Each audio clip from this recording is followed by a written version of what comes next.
Olá, sejam bem-vindos ao TilpCast. Meu nome é Jonas Tilp e eu estou aqui para compartilhar com você conteúdo de valor. No entanto, eu não estou sozinho, eu estou aqui com... Olá, eu sou o Nicolas Tilp. Estou aqui para também ajudar e agregar um pouquinho nessas ideias e nesses conteúdos aí. Muito bem, e do que nós vamos falar hoje, Nicolas? Hoje a gente vai trazer um tema bem interessante e bem legal e que tem se desenvolvido nos últimos anos, que é o retrofit imobiliário. Retrofitting imobiliário. Então, assim, retrofitting, para quem não está acostumado com o termo, né? É às vezes você pegar um prédio, né? Que está lá já com a sua fachada descascada, não tão bonita, né? Então, assim, vem um arquiteto e diz, cara, vamos dar uma geral, dar um up na fachada desse prédio, deixar ele melhor. Então, se costuma usar esse termo, retrofitting, que é, de certa forma, uma reforma da fachada. No entanto, Nicolas, retrofitting se aplica só a isso?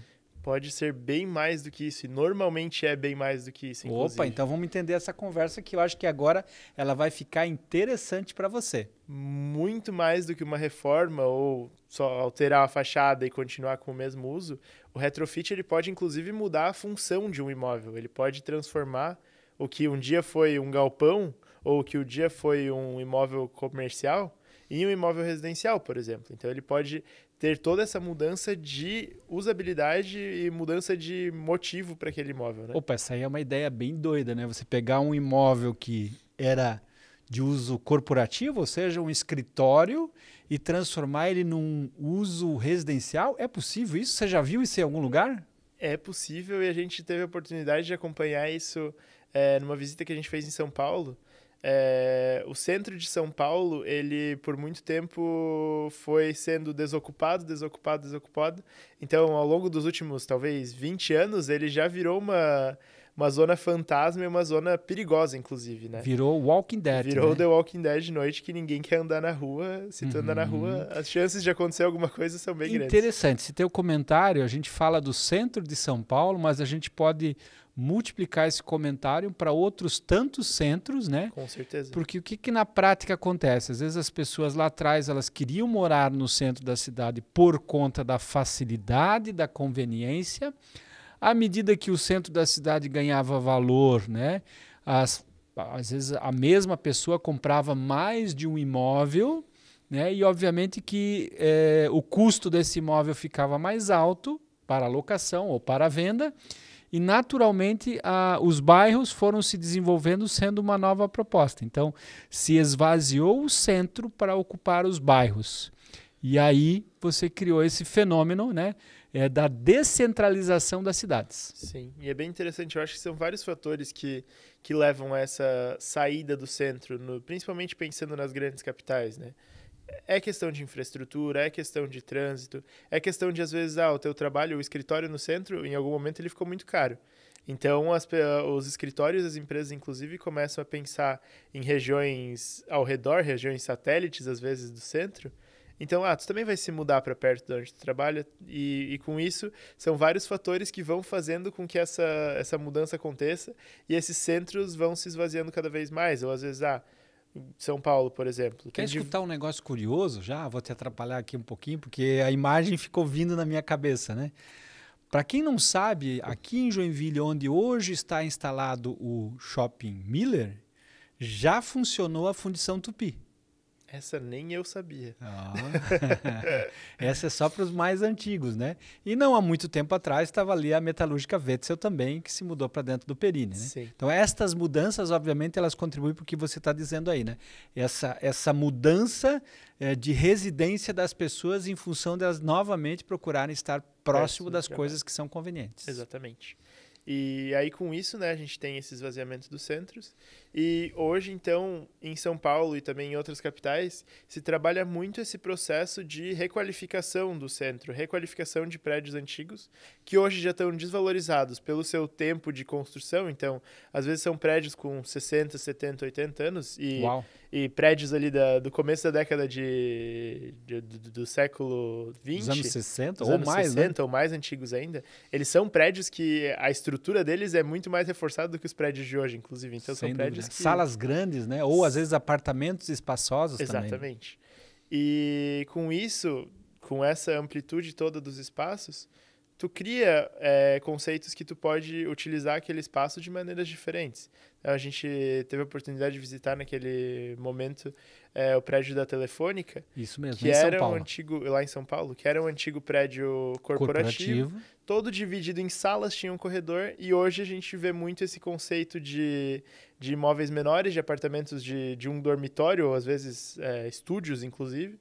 E eles conseguiram ali transformar, então, cada um desses cubículos de escritório em um imóvel residencial, transformando aquilo tudo e utilizando, inclusive, diversos materiais do que eles conseguiram recuperar da época, né? É verdade. Essa visita foi muito interessante, Nicolas. Agora, lembrando, né, a primeira coisa que me chamou a atenção foi que assim, antes de iniciar essa profunda transformação no prédio, eles arrancaram tudo, né? Ou seja, saiu toda a tubulação antiga, saiu toda a fiação antiga, saiu todo o forro, né? Ou seja, eles praticamente deixaram o prédio quase no esqueleto. Sim. Né? E aí começaram a descobrir alguns tesouros. Quais foram os tesouros que eles acharam aí? Todas as tábuas das caixarias da estrutura do prédio, e um prédio de 60 anos, elas ainda estavam lá. Na caixaria. Na caixaria. E são madeiras, né? Hoje em dia se usa madeira que tu usou até a metade do prédio, tu tem que jogar fora porque ela já se acabou. Na verdade, aquelas tábuas que estavam ali, elas mais poderiam ser usadas como caibro hoje, né? Exatamente. Então, são, assim, uma baita estrutura. E com isso, então, eles conseguiram, inclusive, retirar essas madeiras todas da caixaria e reutilizar elas no conceito, inclusive, da construção do prédio. Então, todas aquelas tábuas, elas acabaram virando prateleiras para os imóveis que eles estavam entregando como residenciais. Foram contribuir com o mobiliário do imóvel, né? E o outro detalhe espetacular que eu achei, que eu fiquei muito impressionado, né? É o taco, né? Então, assim, para quem não sabe, né? E quem é mais antigo vai lembrar, assim, nos escritórios se costumava ter um piso todo feito de taco. Pois então, são aquelas madeirinhas intertravadas, exato. Eles lixaram esse taco, aplicaram novamente um produto em cima que ressaltou o brilho e isso ficou fantástico, ficou um luxo, né? Sim.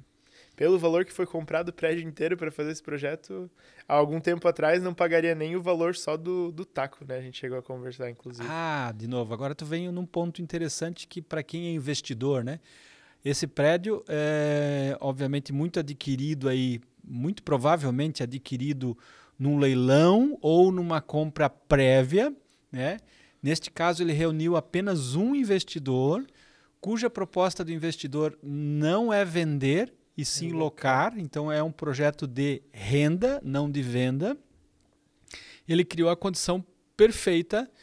Obviamente, ele tem um investimento ali em cima, mas as pessoas hoje elas estão procurando locais que novamente combinem com o estilo de vida. E o centro de São Paulo, né, com todo o esforço que o governo fez para reativar ele de novo se torna um lugar interessante, culturalmente interessante, tem muita coisa que faz parte da história da cidade que acontece no entorno. Alguns escritórios, né, Nicolas, a gente também teve a oportunidade de observar, né, escritórios que estavam lá na Berrini, por exemplo, em São Paulo, que estão escolhendo... mudando para o centro de São Paulo, onde ele consegue, por um valor menor, locar um espaço muito maior. Com certeza. Assim como os imóveis desvalorizam, residenciais, os comerciais também, tu acaba conseguindo... E claro, se tu é um dos primeiros a acreditar nessa reestruturação, acreditar nesse processo de refazer um centro, por exemplo, tu ainda vai conseguir valores mais baratos. Depois de algum tempo nesse processo, os valores voltam a subir. Mas, assim, sempre tem que ter os investidores que acreditam primeiro no processo e acreditam primeiro na ideia para fazer aquilo se reerguer e se desenvolver de novo, né? Então, ali a gente visitou, inclusive, escritório da... A gente visitou o prédio da Copan, né, que é um dos prédios mais antigos de São Paulo. Esse prédio ele tem cerca de 5.000 pessoas morando nele. Sim. Né? E imagine que ele tem as primeiras lajes, o piso e as primeiras lajes, ela tem a oportunidade de ser comercial. Então, assim, o piso, obviamente, composto de lojas, lanchonetes, restaurantes, né?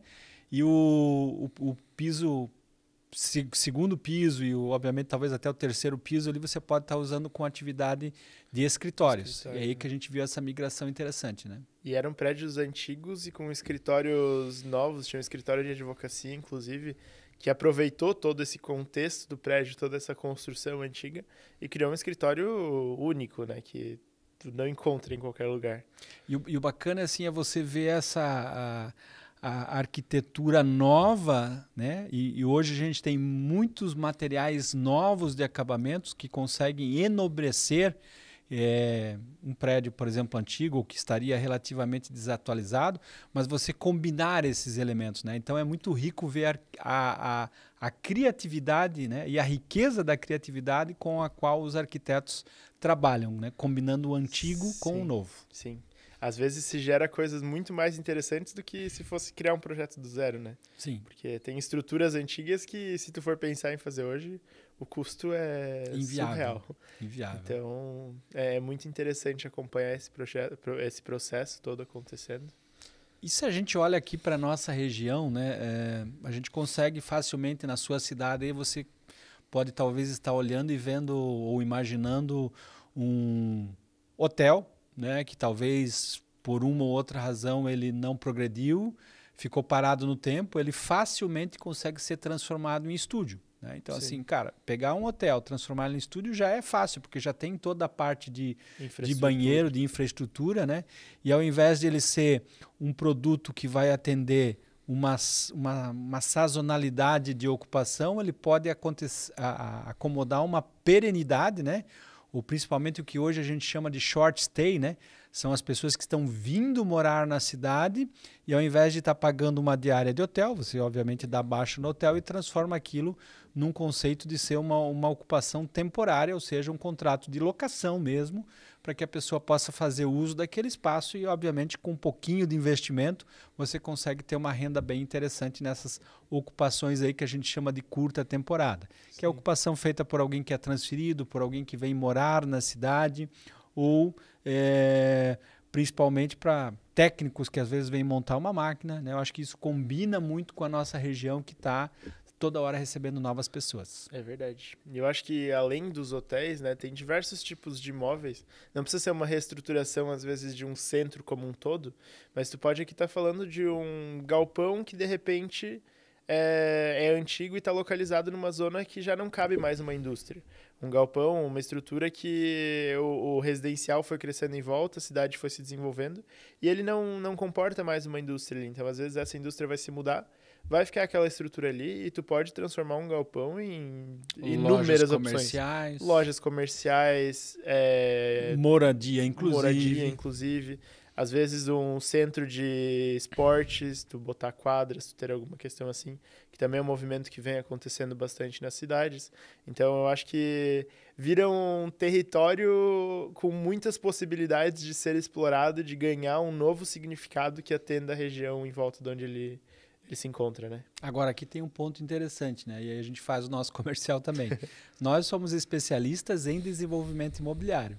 Então, a gente está o tempo todo olhando para coisas que estão acontecendo, seja no Brasil ou fora do Brasil, procurando entender esses movimentos e trazendo ideias para cá, obviamente, olhando também a legislação que é aplicável aqui, para você realmente fazer um movimento que combine com o que pode lhe trazer retorno. Sim, importante também, né? A gente já experimentou, já teve acesso a investidores que gastaram assim valores bastante expressivos sem antes ter consultado, pasmem, a legislação vigente.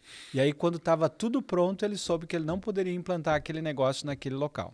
Imagina só o gasto de dinheiro que não se teve para ficar com uma estrutura e não poder fazer o que tu planejou com ela, né? Então, a melhor coisa que você pode fazer é investir em planejamento, mais do que fazejamento. Planejamento começa antes. É isso aí. E acho que com um planejamento e com um processo todo de um desenvolvimento imobiliário, é muito mais assertivo as escolhas de o que fazer com o local, né? Então, tu consegue entender o entorno, consegue entender todo esse processo para saber o que aquele teu imóvel pode se transformar. Seja ele, né, de novo, desde um terreno, um galpão, um hotel, um imóvel que antes era comercial ou de escritórios e pode virar residencial. Quantas famílias que têm talvez grandes prédios ou grandes construções que no passado já abrigaram, sei lá, algum comércio importante da família, né, uma loja da família ou qualquer coisa e ela pode ser ressignificada, né? Sim. Aqui em Joinville a gente também até tem um exemplo, né? A própria X Coworking, né? A XYZ, onde ela está instalada, era uma antiga loja de autopeças que foi convertida num coworking. Então, E foi crescendo e se desenvolvendo. Foi crescendo, crescendo, crescendo e hoje ocupa todo aquele espaço, né? Sim. E o retrofitting, ele é só físico, Nicolas? Não, eu acho que ele vai, de novo, né, muito além do espaço físico. Ele consegue transformar uma região, transformar a mentalidade de como aquela região se porta e existe, né? Então, muito mais do que tu fazer uma mudança física, tu transforma aquele espaço como um todo, usabilidade, todas essas questões. E aqui, onde a questões gente também. está, a Cepan, foi um retrofitting? Foi um retrofitting também, é um retrofitting que a gente... Hoje, com aí 3, 4 anos de operação, a gente às vezes 3 até... anos só, hein? 3 anos só.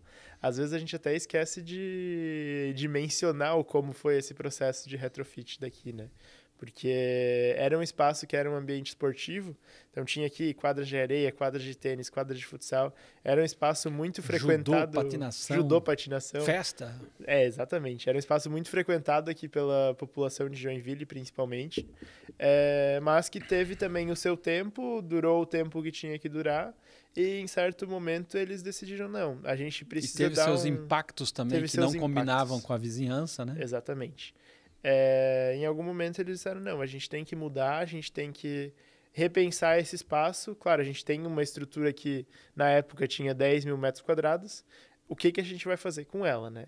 Então, dali começou esse planejamento e acho que vale ressaltar, né? O Jonas esteve aqui dentro junto desde o começo desse processo. Então, de redesenhar isso aqui tudo, redesenhar como seria a distribuição das salas, como seria feita a locação, como seria o crescimento e o acompanhamento disso tudo. E é um processo que desde o começo, desde berço, a gente pôde ver nascer e ver crescer, né? É verdade. É a própria operação do condomínio que foi constituída, né? E hoje você tem um espaço que é disputado, né? Salas pequenas não existem, né? Sim. As grandes já se acabaram praticamente. A gente está nos últimos 5% da prisão, né? de ocupação. Então, aí, né, em 3 anos, bem dizer, ou nem isso ainda, a gente está chegando em 100% de ocupação do espaço, que hoje tem 17 mil metros quadrados, né? Isso aí. Né? Então, se multiplicou, inclusive, o espaço, considerando o pé direito maravilhoso que se tinha aqui dentro, né? É verdade. Um outro case que eu lembro aqui, que eu posso citar, é no centro da cidade. Aliás, 2 a gente pode falar aqui, né? Parco Perini, por exemplo, né? Sim. Ali estava instalada uma fábrica, e essa fábrica obviamente não combinava mais com o centro da cidade. A gente olhou para o imóvel, olhou para o que tinha no entorno, o que combinaria, e aquilo foi transformado num centro comercial, né? Então, a antiga fiação joinvilense que operava ali deu lugar ao Parco Perini, que está ali até hoje operando com várias lojas na rua Orestes Guimarães, 25 de julho e Rolf Colim, praticamente quase fazendo a quadra toda ali. Sim. E um outro que me veio à mente, né, o prédio da Vetsi, o que funciona lá no centro? Hoje virou uma universidade, né? Então, assim, Tem a Católica funcionando. A universidade entrou dentro do que era uma metalúrgica, fez todo um processo de retrofitting e transformou aquilo em salas de aula, em áreas de estacionamento, em auditórios, né? Sim. E de novo, às vezes o retrofitting pode ressignificar o uso do espaço. Às vezes o retrofitting ele ajuda a criar valor e percepção de valor para algo que já está lá há muito tempo, né? E já estava desvalorizado, né? Então você pode pegar uma escola que já existe, né? A partir do momento que você dá uma pintura, melhora o jardim, talvez muda um pouco de acesso, cria acessibilidade, dá um up na parte de cozinha, de banheiros, né? Você tem uma escola nova. Até aqui vale falar, né, do processo que está acontecendo agora da Conselheiro Mafra. Isso. Que era uma escola municipal, estadual? Municipal, acredito. Sim, tem muita. Sabe quem estudou lá, Nicolas? Juarez Machado estudou no Conselheiro Mafra. Olha só. Né? O dos Van de grandes... Rosenstock, né? O presidente Sim. da Schulz, estudou no Conselheiro Mafra. E outras tantas pessoas aí. E hoje... ilustres na nossa cidade. É verdade. E hoje, então, tá dando lugar para uma nova escola do bombeiro voluntário mirim, né? Isso. Então, é todo um novo processo, uma nova ideia de um espaço que já estava agora há alguns anos desocupado e sem uso. Então, está sendo feita toda uma reforma na escola. Claro, vai continuar com algum caráter de educação, mas com todo um outro significado por cima, né? Vai continuar com um caráter de passar valores, né? Porque assim, a gente tem que tirar o chapéu para as nossas escolas, né? E principalmente para a história das nossas escolas, que trazem muito civismo, né? Para o jeito joinvilense de ser. Então lá você cantava, tinha o pátio, cantava o hino nacional, hasteava a bandeira, ia para a sala, estudava, né? Com um certo grau de ordem. E isso vai acontecer novamente. Sabe um outro detalhe curioso? O bombeiro mirim, sabe quantos anos ele tem?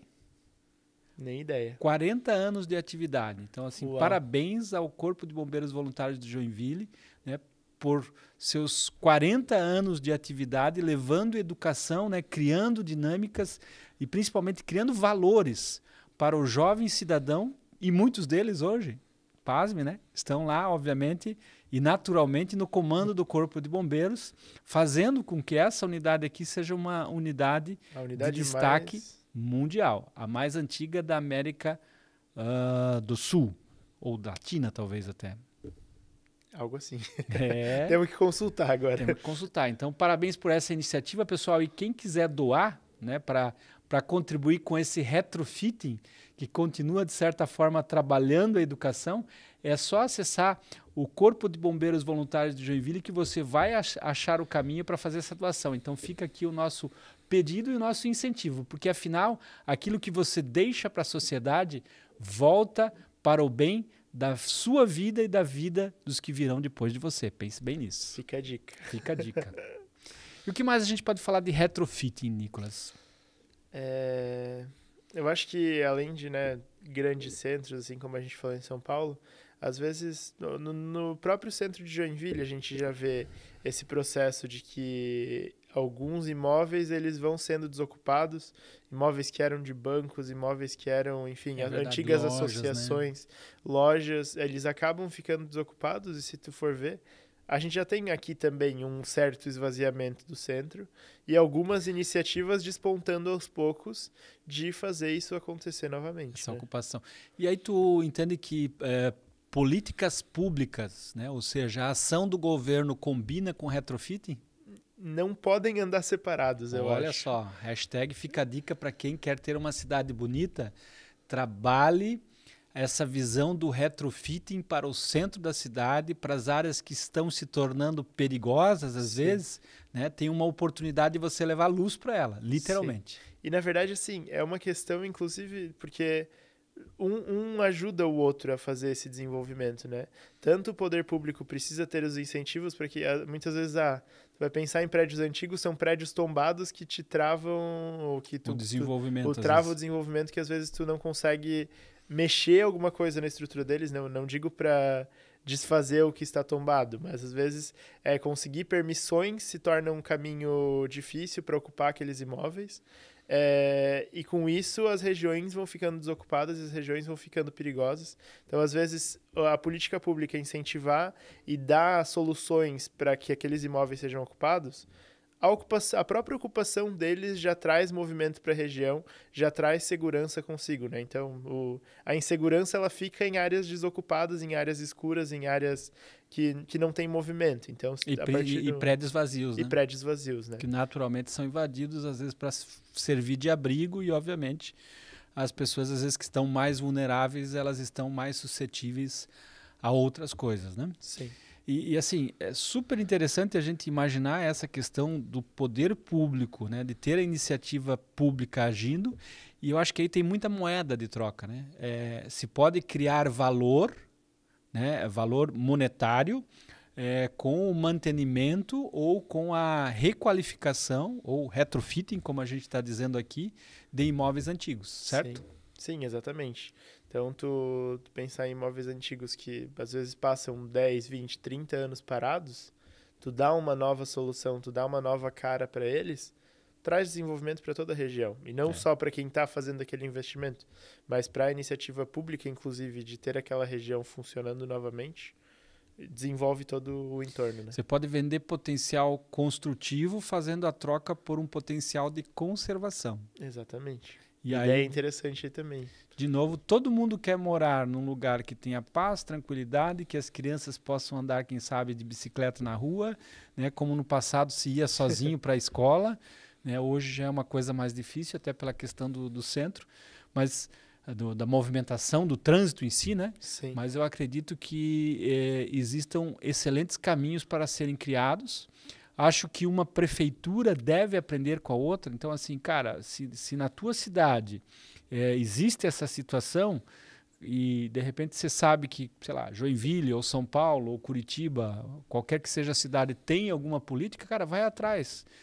Busca a lei, né? Coloca na mão do teu vereador, né? Explica para ele, faz ele viajar para entender como isso funciona e faz essa lei acontecer na tua cidade, porque quando você se envolve com políticas públicas, você contribui para criar um lugar mais seguro para você viver e a sua família que vem depois de você também viver. Né? É isso aí. Geracional. Geracional. Impacto geracional. Impacto geracional. E quando não dá de fazer retrofit, faz o quê, Nicolas? Aí é uma pergunta difícil, hein? Tem imóveis que realmente, ao longo do tempo, porque quando tu constrói um imóvel, inclusive se tu vai pensar na estrutura, ele tem um prazo de validade muitas vezes. Podem ser imóveis que, então se tu pensa, sei lá, num galpão, o prazo de validade dele, se bem construído, tu vai falar em 70 anos.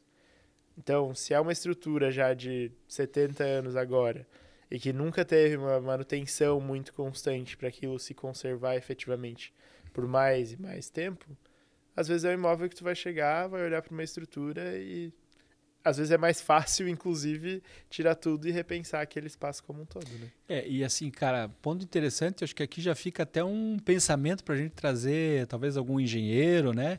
Falar um pouco sobre reformas e falar sobre o uso, né? E quanto tempo que pode ser usado. A partir do momento que às vezes você compra um imóvel num leilão, é preciso, antes de tudo, saber se esse imóvel tem condições de seguir adiante. Senão você faz o que a gente chama de retrofitting radical. Retrofitting radical é você quebra tudo que tem em cima do imóvel e deixa só o terreno. E começa de novo. Isso é bem radical. Mas também é uma opção. Gente, vamos ficar por aqui. A gente está vencendo agora o nosso tempo. Tem mais alguma coisa para falar sobre retrofitting, Nicolas? Acho que vencemos uma grande etapa aí, trouxemos alguma informação. Um tema importante e já vai ficar aqui o nosso compromisso de trazer, né, alguém aí do segmento técnico de engenharia, que daí vai discutir muito melhor com você, que também é engenheiro, né? O que a gente pode fazer ou o que a gente tem que se preocupar na hora de trabalhar a conservação de um imóvel, né? Seja ele industrial, comercial ou residencial, né? Afinal de contas, tudo tem o seu tempo, inclusive a gente. E hoje o nosso tempo acabou e a gente espera você no nosso próximo Tilpcast. Meu nome é Jonas Tilp e eu estou aqui sempre na companhia de Nicolas Tilp. Um abraço, até a próxima. Até o próximo programa. Valeu!